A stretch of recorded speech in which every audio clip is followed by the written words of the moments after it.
Hello everyone, my name is Moonshine and I am the host of today's AMA with Swarm Team. It's going to be another incredible section because Swarm is a decentralized data storage and distribution technology designed to power censorship-resistant serverless applications, and they plan to build a lot of host dApps, NFTs, and media file within a decentralized framework. So we're going to dive into each of these utilities and how they plan to achieve each of their goals. So Victor, we could start by you introducing yourself and your team and how you guys started this project, Swarm. Okay, so my name is Victor Tron and I started Swarm basically at the same time as Ethereum started. Swarm was part of the original Ethereum promise. It was meant to be the hard disk component of the so-called world computer, which was meant to be the project that underpins the web, the really decentralized web, and so I started working on this project as part of the Ethereum Foundation.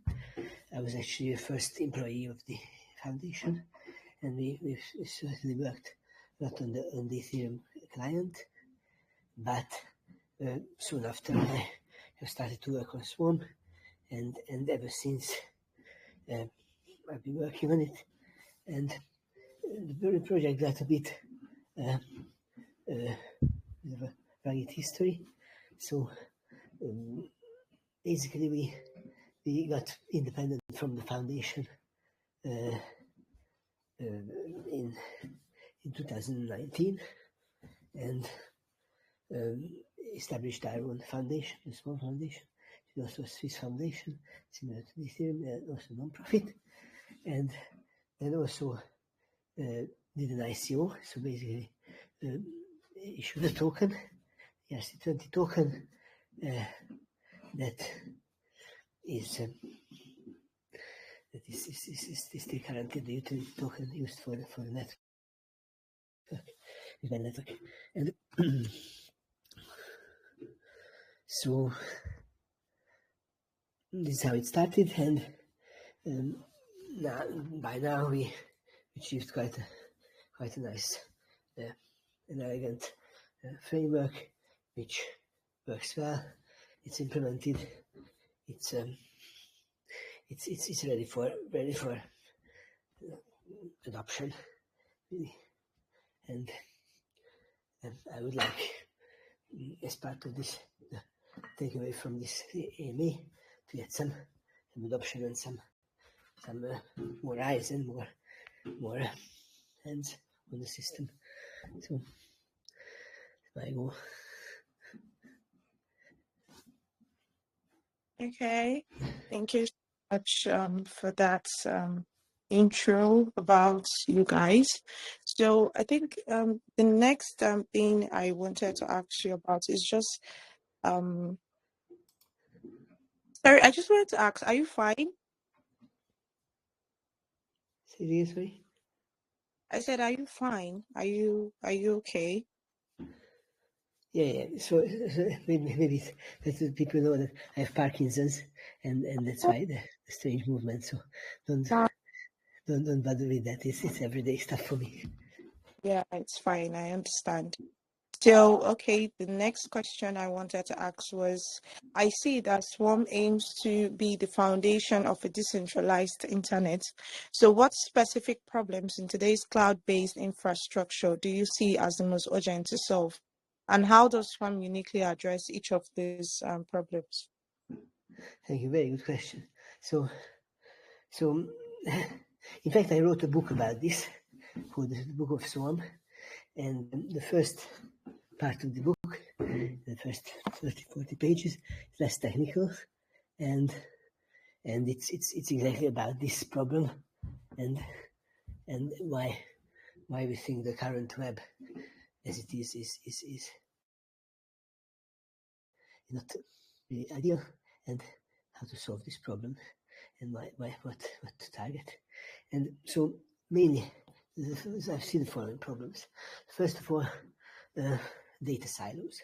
So what used to be a motivation of providing scalable services for the producers of Web 1, the first phase of the internet, when people were getting frustrated at the infrastructure not being able to scale to their needs, and people hosted their own blogs, and when they become slash dotted, so to say, that when they became listed and discovered by a big site, then they suddenly got a lot of requests, and the DDoS basically made their server crash, or at least their expenses for the bandwidth suddenly went really up, and they had to start looking for solutions to this, and ran into the problem of having to manage their own infrastructure, and this was very frustrating. So there came a lot of companies like the Googles and Yahoos and MySpaces that offered a solution, and they provided the most useful tools as part of their platform offering. But their platform became a bit more powerful than we all ever thought. basically, with the opportunity to host our, to provide, with the opportunity that they provided tools to publish and reach audiences and discoverability and etc. There came the Faustian deal, as it were. They became owners of the content, and they became the gatekeepers of who were allowed to see the content and how much. And soon after, of course, this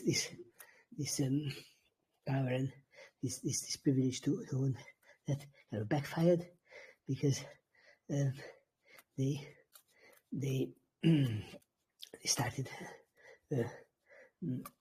collecting user profiles, and user profile data was very valuable. And when the time came to cut checks to their investors, they basically sold this data to the highest bidders, and there came the time of the currently that people are used to free services. For first stuff that is not free, of course, but they don't notice that as a correlate to this. They are the product themselves. So what to do? And this led to the kind of to the demand for self-sovereign services, and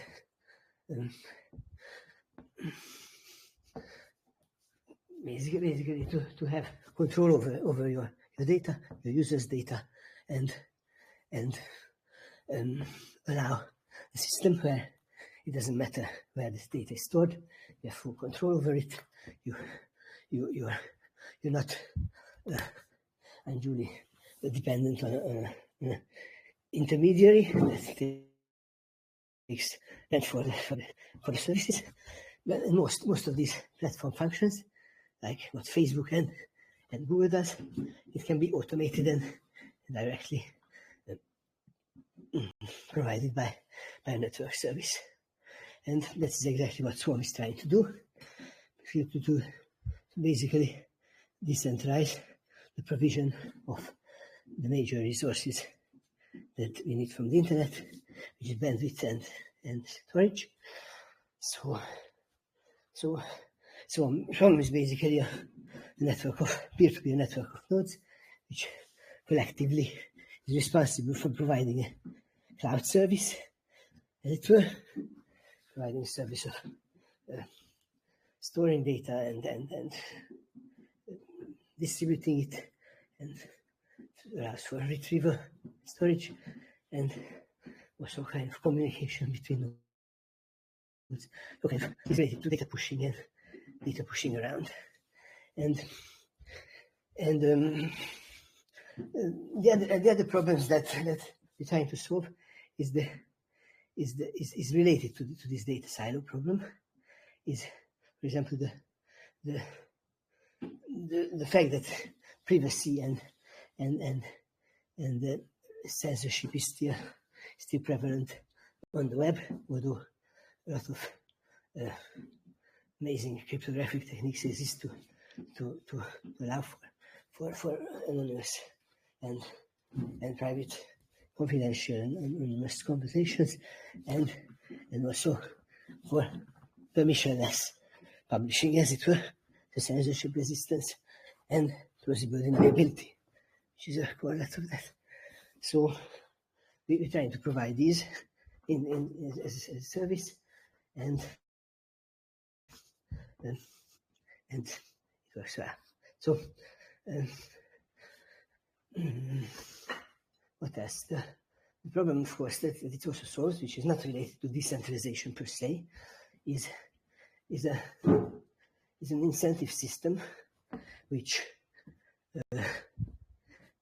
is directed towards incentivizing the nodes to share these primary resources with each other in an optimal fashion, so that it serves the web and the internet in the most efficient way. So this incentive system is based on monetary incentives, and this is basically a kind of design philosophy that if you want a kind of resilient system, then you think about an ant colony. An ant colony is something that is made out of ants, and or a swarm of bees, of course. It's more appropriate, and the individual components, bees and the ants, can be easily replaced because they are the kind of small functional units. But as a whole, the colony and the swarm provides a service or shows signs of intelligence or behavior that is beyond the individual part. And this is the same with this cloud service, that we're relying on the same way as the ants rely on pheromone detection to follow their route and find the sources, and bees for that. In the same way, individual nodes in the peer-to-peer network follow their own prime profit maximizing rationale, which is one of the lower levels of kind of low level assumption, pretty basic assumption of humans, and nonetheless come up with an emergent behavior on the network level that is useful for the individual users. So the incentive system must be cleverly designed, so that's the case. And basically, with the lure of profit, you can basically lure people into participating in this network. I mean, I'm talking about luring as if it was something bad, but it's not bad. It's just that they don't. The point is that they don't have to think about the altruistic motive of contributing to something noble or something great and mighty, but they can just say, okay, I'm there because it's giving me cash, and simply I provide service because if I provide my node with this and this cost, it will give me this and these benefits, and therefore I'm in.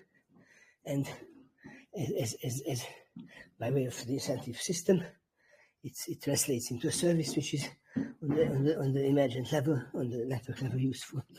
So basically, that's the whole idea, and that's how it relates to the problems of the current internet, which is like data silos, anti-privacy, and undue power for the gatekeepers. Thank you so much for your answer. Just before I continue, I wanted to ask, what of Mina? Doesn't she assist you in AMAs, or she doesn't understand English? Sorry, I don't understand. Yeah? What did you say? Sorry, I don't understand. What did you ask? Okay, let me just go to the next question. The other question I wanted to ask was how Swarm protects users' privacy while they use the platform. How strong is the security for investors who use your platform? It's difficult to answer this without specific examples. What security level is required for the application.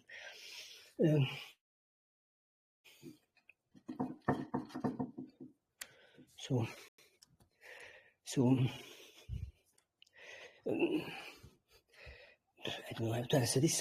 So it's pretty secure. It's based on so to have full security. You can insure your content as well. Insurance is implemented via a smart contract that can actually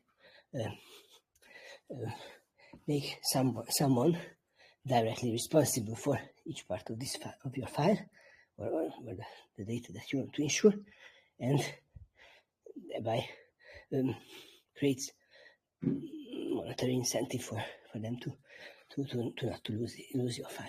Is this what you were asking? Sorry, just to clarify. Yes, that is what I was asking. So after that, let's just move over to your tokenomics. Can you walk us through the use case of Swarm token and how it is incorporated in your ecosystem? Sorry, the use case for using the token. Yeah, the use case of the token. Okay, so the token has to be paid for bandwidth and for storage. How? So there's a free tier in the system, which is like it's kind of throttled service. So if you want quick downloads, you need to pay, and this might be a hard sell for people, but as it turns out, it's a interesting gap in the system currently, which means that so when you compare Swarm to other cloud providers, like Web2 type of providers, ASW, AWS, or S3, etc., then you often just compare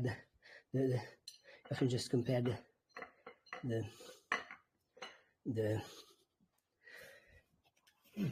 storage cost. But of course, for the servers, you also need to consider the bandwidth cost, which depends also on your traffic. And the bandwidth here is outsourced. Bandwidth cost is outsourced to the user in Swarm, and while they might seem to be prohibitive because people are used to free services when they download something, it's actually funny because when you use your computer and access Swarm by node, you also provide a service and provide bandwidth to others. And basically, your Apple bandwidth is very rarely used fully, and therefore you can offset this cost. And ultimately, overall the system benefits from your presence, and therefore your cost is ultimately probably zero, unless you really consume more than your downstream peers who consume from you. And so that's the bandwidth. then this is paid directly to the peers that you connected with, and it's kind of technicality, but it's scalable because the Swarm network is based on a Kademlia topology, which means that nodes are organized in a manner that makes sure that every node is accessible from any other node through a series of hops and basically a series of relays, and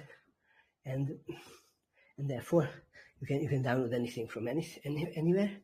But the most important thing is that this network topology is based on semi-permanent connections. So you as a node, you connect it to a logarithmic number of peers in the size of the network, and if it's logarithmic, then it scales very well, because for every order of magnitude change, you just have a linear number of added components. So with every scale that the network grows, you just add another bit and multiply. So it's basically the bandwidth incentives is cleverly thought that way, and that way meaning that it's basically accounted for on a peer connection, and the peer connection accounting is then settled through some micropayment solution. Swarm uses a checkbook, but you can use other methods as well. So checkbook is that you if the count between two peers is tilted so that one is too much in debt above a certain threshold, then they have to give a check to the other that the other can cash or not, and it's up to them to consider whether their risk of being able to cash that check is higher than what they have to pay for the transaction, and this way the Swarm can keep an accounting for the bandwidth. Now the storage is a bit of a different story, because storage is not an instant rectification service. So it's not. I like bandwidth when you say, okay, please forward this request for me to the place where it belongs, and then get the reply. And then once I get the reply, I can do the accounting event. It's not like that, but storage is kind of a promissory service. Promissory meaning that it only transpires whether you kept to the promise of storing when a later time comes, and when you try to retrieve it. And this might be a very long time in case for example use the Swarm for backup, then it's typically never, because you typically never need to access your backup. But when you need it, you really need it, and therefore the promissory service has to tolerate the long times of long periods of possible insurance, and that way it has to be constantly monitored whether you got the content or not. It's called data availability problem, and so Swarm is based on Swarm storage incentives based on this kind of redistribution game, where you have to pay for the storage with postage stamps. Which postage stamps is something that you attach to each piece of the file or each piece of the data that you upload, and you pay for that on chain, on the blockchain, and that proof that you paid for that is used to signal that you're authorized to give that chunk to the Swarm. And then when it comes to redistribution, so those chunks, those nodes that store the things, store the data, they play these redistribution games with the data as well as the postage stamp, and they show there's a game which basically samples the data in a clever way, and has eight requirements that they have to comply with, like proof of relevance, proof of retention, etc., etc.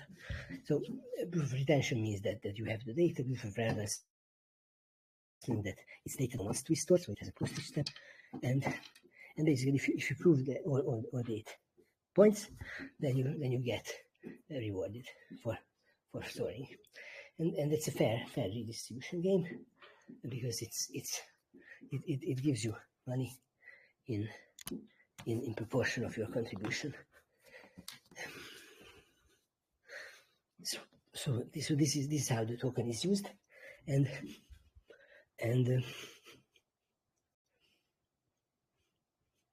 Thank you so much. So I think at this point, let's take some community questions. So I'm going to unmute Clara. Clara, you unmute your mic and ask a question.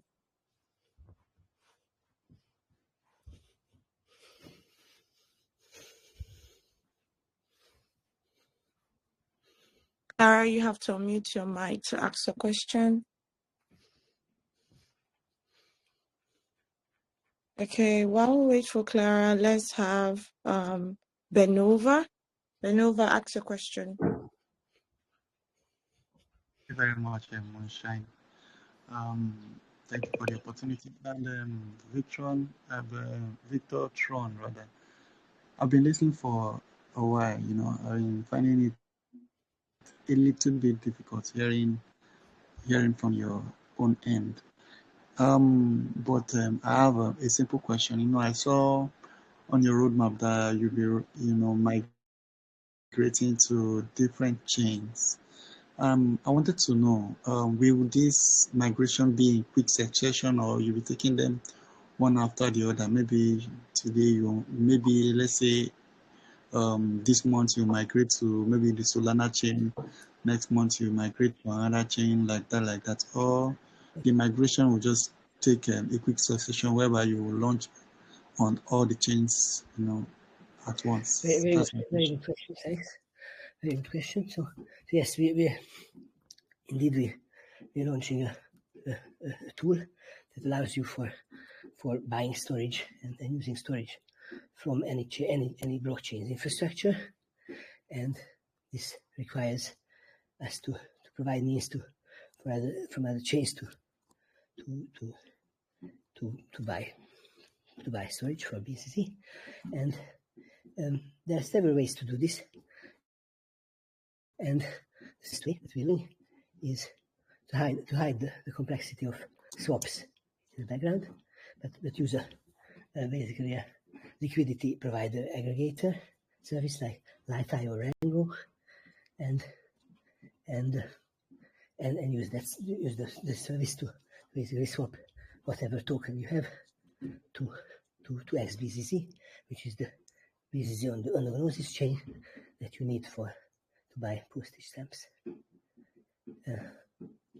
And we have a service which allows you to do that, and simply buy your storage and upload your content directly to that service. So this is actually two different services. If you're interested in the technical details, I can talk about it, but the most important thing is that to ask your question about the timing. So first we release a tool that will be compatible with every event chain, and then quickly thereafter it's going to be a release that supports Solana, for example, and some other major chains. I hope it answered your question. Okay, that's awesome. I think that was where I just needed a clarification, rather. Thank you, Victor Tron, for the perfect answer, and keep up the good work. I see you are doing your best. Thank you very much, and thank you, Moonshine, for this opportunity. And good luck to your project, ETHSWARM. Thank you very much. Yeah. Thank you so much, Benova, for your question. So before we move on, Clara, are you there now? You can ask a question if you're there.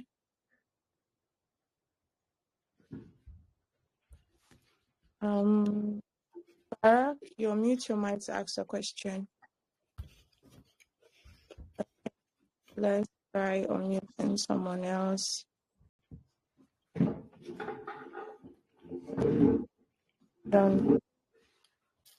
Johnson, you have been unmuted. You can ask a question, mate.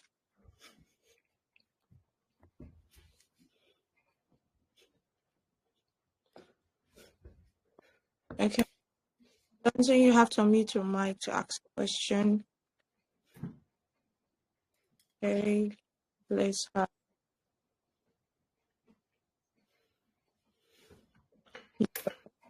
Well, you have been unmuted. You can ask a question now.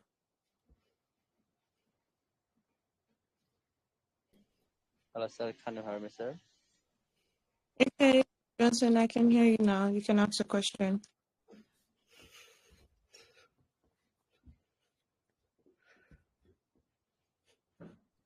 Yes, ma'am. My question is,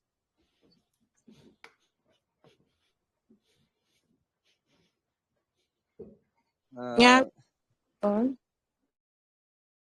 Do you have any plan burning token in the future reduce supply?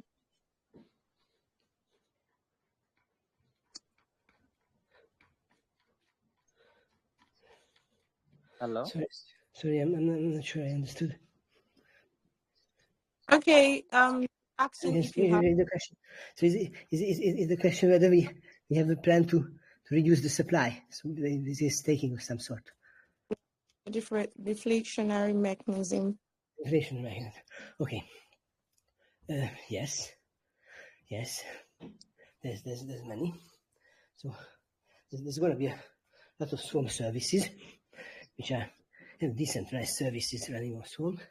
They were based on a staking basis. So the service providers will stake an amount, and that's the we have a sufficient volume to tie down some liquidity, and therefore give some deflationary force. We also were thinking of introducing some sort of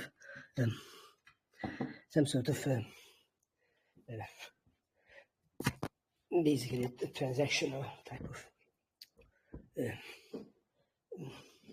deflationary mechanism, which basically means that every time there's an increase in the network and there's new postage stamps are printed and then issued, then we should in fact burn some BZZ, so that it actually correlates with the increase in popularity of the network. Because otherwise, as you were vigilant enough to notice that otherwise the token circulation is complete. So there's no leakage of funds, and everything that the users put in, it's gotten out by the providers. So you'd think, okay, so what's actually provides the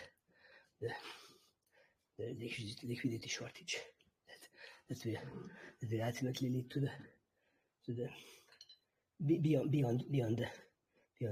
need for BZZ for everyone. But so staking and possibly thinking of transactional and burning BZZ while issuing postage batches, and that way we have extra contribution for deflation.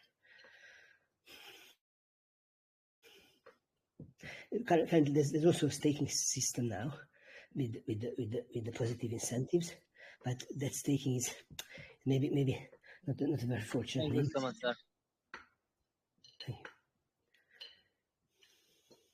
Hi, Johnson. Does that answer your question? Thank you so much, sir.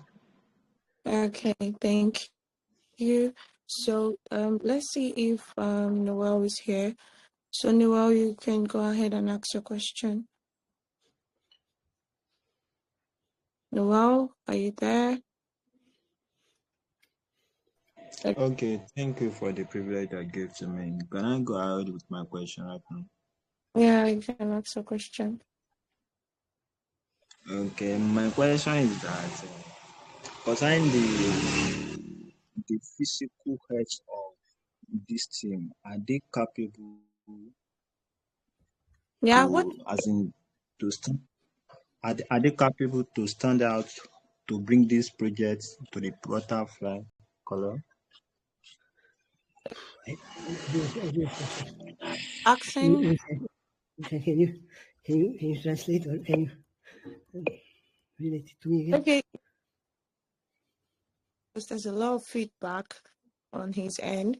So he's basically asking how capable the team is at implementing strategies to achieve the goals they plan to have, especially the ones outlined on your roadmap.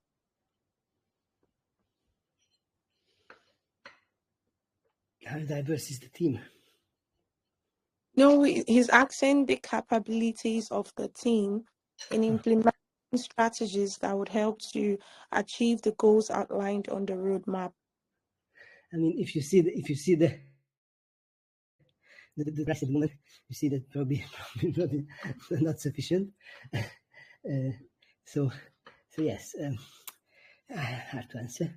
There's always more capacities and more capabilities that we can use.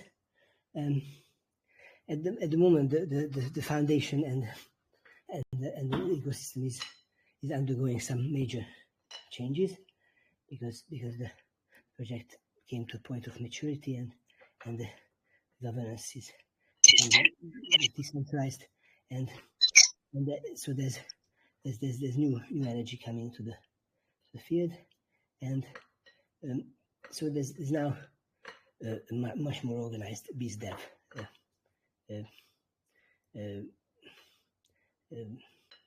team, biz dev contingent that is trying to sell the product and have and employ various strategies. So very lacking is mainly on a community level. So basically, to involve communities that might be themselves interested and leverage their strength and force in the game. So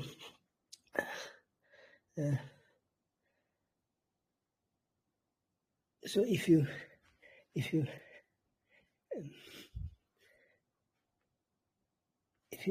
think of, for example,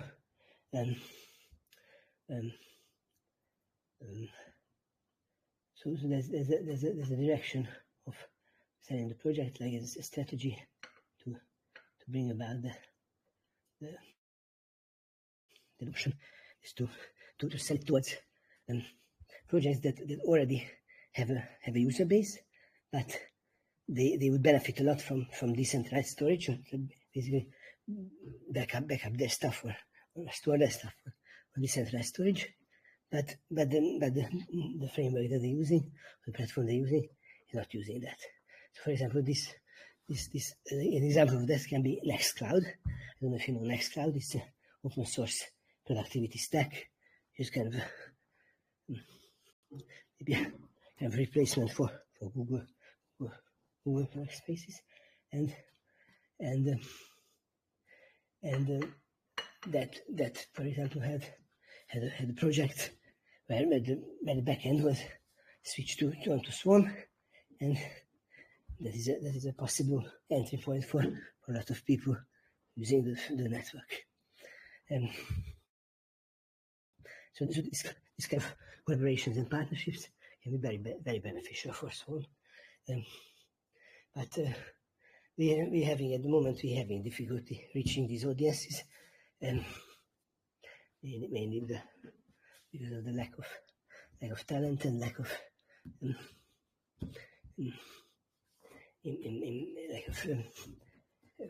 embeddedness and connection with these communities. So we could always use more capabilities and more resources in these directions. I don't know if this answers your question or answers something completely different. Yeah, it definitely does. I hope that answers your question well. There is a lot of noise from your end. That's why I had to mute you. So if you have any other question, you can just head to the Telegram channel and ask your question. So lastly, let's just take a question from Clara. So Clara, let's see if you can ask the question. Okay, thank you for this opportunity. My question is, how does SWARM evaluate the long-term sustainability of projects that receive grants?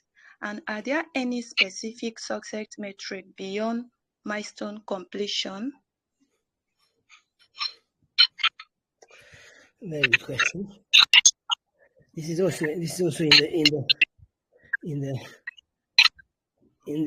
list of things that are in a flux, in a change, because so far we were very generous and inclusive with the grants, and the only evaluation criteria was basically whether the milestone has been reached or not. Indeed, as you say, but we're going to be a bit more selective with the grants, and maybe even a bit more directive and targeted with the grants. So we're going to use more bounties and more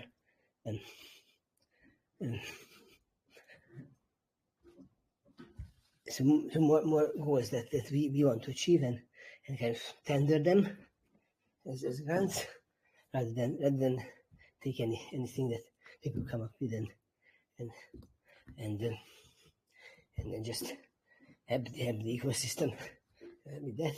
We're gonna evaluate it in terms of business feasibility or directly with if it fits into our roadmap. Yes. Yeah, thank you so much for answering that question, Victor. Clara, does that answer your question? Yeah. Thank you so much for this opportunity. So, let me see if I can just get one more question from the chat that was asked. Just give me a moment.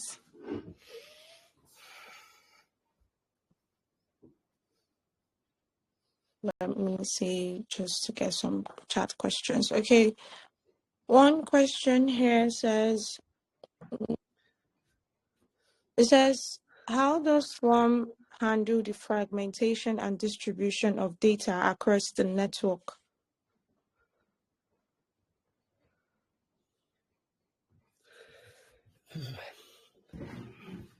I try to interpret the question, okay?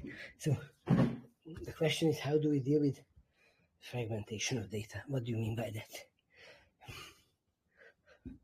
Okay, I honestly don't know where I'm coming from because I'm not really into the tech aspect. So let's just get another question. Or you can... I don't want to dodge the question. I just want to understand what it means. So fragmentation meaning, if I... Okay. Correct me if I'm wrong. So you're asking whether when the swarm is chopping off the content of a file or something to various pieces and sends it off to the cloud, and the source of the file is distributed over the network. How is it put together? How is it assembled? Is this the question or something completely different? Yeah, like how the data are distributed across the SWARM network. Oh. Okay, so the swarm is actually quite strict in terms of how the data is distributed. is basically using the content hash of the chunk to determine where in the network it's stored in the neighborhood where the address belongs. The only assumption for this is that you have a shared address space between node addresses and chunk addresses. Chunk addresses are based on a cryptographic hash, which is uniform in its distribution in the address space, and also the node addresses are based on the hash, which are also distributed. So in a way, if you, unless you kind of do targeted attack, there's a fair chance that things will be load balanced. So every neighborhood will have approximately the same amount of chunks, and of course this is just a rosy assumption, and we need to have incentives in place to secure that. And this is exactly what postage stamps do. Postage stamps are provided with equal slots, in equal number of slots in every neighborhood. But if you want to target or attack one neighborhood with a lot of chunks, then it's exponential in price, because you have to buy all the other neighborhoods as well. So the chunks are distributed based on their hash, and this is exactly the same mechanism which is responsible for being able to retrieve the chunk, because the retrieve request also has to just go to the neighborhood that the request belongs to, and then the nodes in that neighborhood fetch the chunk and send it back in the way that it came. So this is it.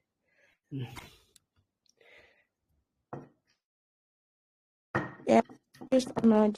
I think this is where we'll be right. The AMA, it has been a very lengthy discussion between back and forth about SWAMP utilities. Really appreciate you for coming out. So before I close down the BC, is there anything you'd like to say, just like a final word or conclusion statement? Please try it out.